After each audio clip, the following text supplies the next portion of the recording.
안녕하세요, 여러분. 오늘은 바로 갑진일주에 대해 깊이 있게 풀어드릴 시간입니다. 갑진일주는 기본적으로 부동산이나 건축업에 인연이 많은 명식입니다. 타고난 성품은 외향적이고 이상이 굳고 호탕함이 느껴집니다. 일을 맡으면 진취적으로 추진하고 책임감 있게 마무리하는 스타일입니다. 명예욕도 강하고 다른 사람의 말을 잘 안 들으려는 일방적인 면도 단점이 될 수 있죠. 이 사람들은 지는 것을 절대 용납하지 않습니다.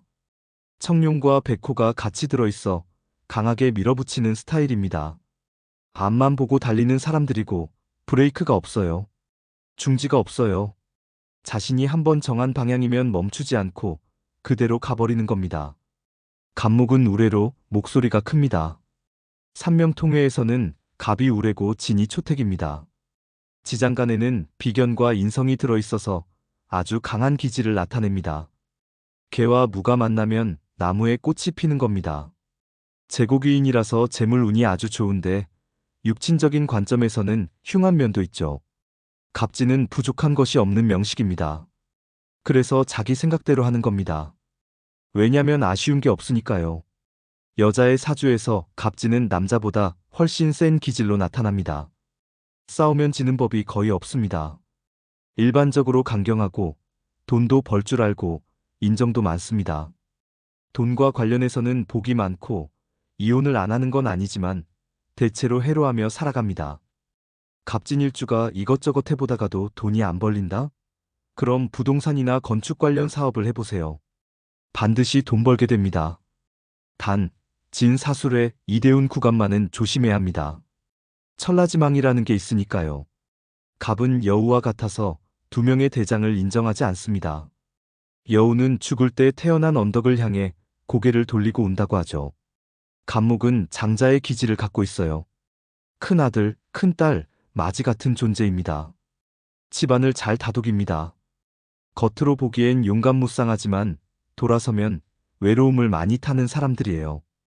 허탈함을 달래기 위해서 친구를 사귀려 하고 목적이 달성되면 자리를 옮기는 경향이 있습니다.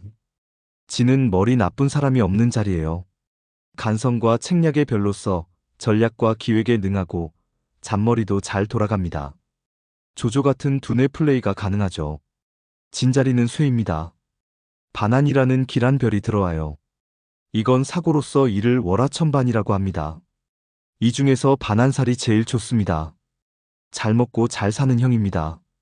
을은 겁재, 형제운인데 나의 형제들이 출세하고 공직에 있을 수 있습니다.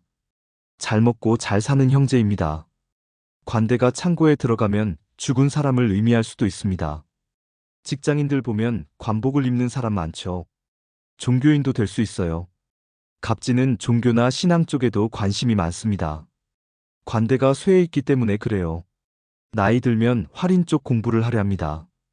공망이 들어있으니 허무함을 채우려면 공부가 필요하다는 거죠. 내면적으로는 허탈한 사람들이 많습니다. 개는 양육이라는 뜻도 있어서 나이 들어서 모친을 봉양하는 경우가 많습니다.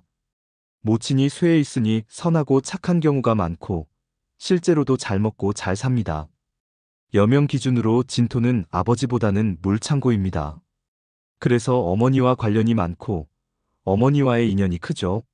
하지만 결국은 백호에 놓여 있어서 충살이 들어오면 어머니가 돌아가시는 일이 많습니다. 인성을 쇠에 놓으면 다혈질이 많습니다. 연불에는 관심 없고 제밥에만 관심 있는 스타일이죠. 성질도 욱하면 확 뒤집힙니다. 사람들은 계산적이라고 느낄 수 있어요. 지장간의 무게 합파로 인해 공부보다는 재물에 관심을 갖고 자신만의 길을 만들어갑니다. 갑진이 공부로 성공하는 경우는 드뭅니다. 대신에 실전 감각, 잡기에 능합니다. 투자, 영업, 사업 같은 쪽에서 잘 풀려요. 무는 편제고 관대에서 쇠궁에 들어가 있죠. 남자의 경우 부인이 병약하거나 부친이 허약한 경우가 많습니다. 백호가 일지에 있으니 육친의 흉화가 나타납니다. 반드시 기억하셔야 합니다. 사회적으로 보면 계고와 입고가 있어서 기륭의 양면성이 강합니다. 특히 무토가 천간에 있으면 계고 현상이 심합니다. 재를 관대에 놓으면 직장 생활은 잘 안 맞습니다. 조직을 이끄는 사람이지 밑에서 일하기는 힘들어요. 지장간에서 무게암아파가 되기 때문에 사업적으로는 계속해서 새로운 재화를 만들어낼 수 있습니다. 재투자 계속 가능하고 이 재성을 통해 새로운 꽃을 피웁니다. 갑진은 원국에서 불을 보면 부자가 아닌 경우가 드뭅니다. 부동산 임대업자들, 주식 투자자들 많아요. 제 관점에서 보면 갑진은 자기에게 은혜 베푼 사람을 극합니다. 남명은 모친을 극설하고 여명은 시어머니와의 인연이 약합니다. 갑진은 반듯하게 행동하지만 너무 반듯하다 보니 권위적으로 느껴져서 거리감 있게 느껴집니다. 가까이 하기엔 먼 느낌이 드는 사람입니다. 남명 기준으로는 술에 충을 받을 때 이혼 사례가 많습니다. 식상이 강하면 내가 잘났다는 의식이 커서 타인과 어울리기 어렵고 갑진은 인묘가 공망이기 때문에 내가 원하는 사람만 찾아다닙니다. 말이 많고 끊임없이 이야기를 하며 폭력성도 있고 식탐도 있어서 뱃살 조심하셔야 합니다.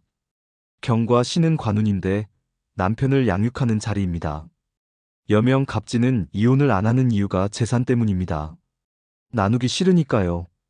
용돈만 주고 자신은 어머니 같은 사랑을 찾아다닙니다.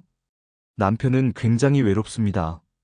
남명의 경우 자식이 관이라서 타가, 양육이라는 말이 나오는데 이는 일찍부터 집을 떠나 학문을 하거나 독립적인 환경에서 자라는 자식을 뜻합니다. 갑진은 양토에 뿌리를 내리고 있어서 재성이 단단합니다. 공처가 기질도 기본적으로 갖고 있습니다. 갑진일주는 재고, 재신이라서 사업가 명식입니다. 하지만 술해진 사대운에서는 창업보다 수성을 해야 합니다. 신자 진의 조합에서 보면 유금이 정관 도화입니다.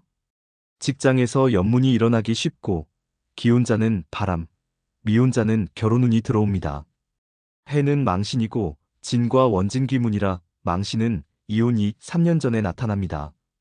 인목은 역마지만 진과 관계는 적습니다. 인성이 망신운으로 들어오면 나이 차이 많이 나는 사람과 인연이 생깁니다. 오늘 강의는 여기까지입니다. 갑진일주에 대한 깊이 있는 설명이 되셨길 바라며 오늘도 함께 해주셔서 감사합니다. 좋아요 눌러주시고 구독 꼭 부탁드립니다.